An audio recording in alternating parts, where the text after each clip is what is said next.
Taruna Siaga Bencana atau Tagana melakukan sosialisasi pencegahan COVID-19 kepada siswa di sejumlah sekolah menengah pertama di 9 kecamatan di Kabupaten Aceh Barat Daya.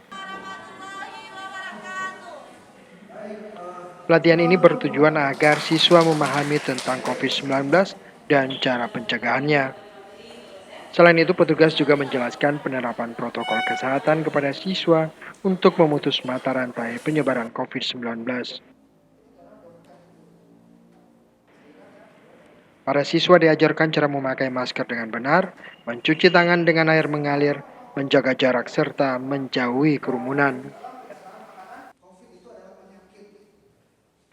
Kasih Perlindungan Sosial dan Korban Bencana Alam Dinas Sosial Aceh, Yan Rahmat mengatakan, sosialisasi bencana non-alam pandemi COVID-19 yang melanda tanah air untuk mendorong semua pihak, termasuk pelajar, agar selalu mengikuti protokol kesehatan agar pandemi segera berakhir.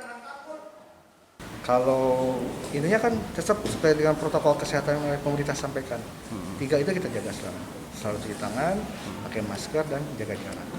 Seperti hari ini kan anak-anak kita lihat di kegiatan ini selalu jaga jarak, terus pakai masker, dan itu menjadi habit kebiasaan yang seperti yang disampaikan oleh pemerintah. Ya. Jadi new normal itu untuk kebiasaan yang lebih baik. Meski sempat memberlakukan sekolah secara daring di tengah pandemi COVID-19, kini aktivitas belajar siswa di Kabupaten Aceh Barat Daya Provinsi Aceh telah kembali menerapkan belajar tatap muka dengan menerapkan protokol kesehatan. Tim Liputan Aceh Video.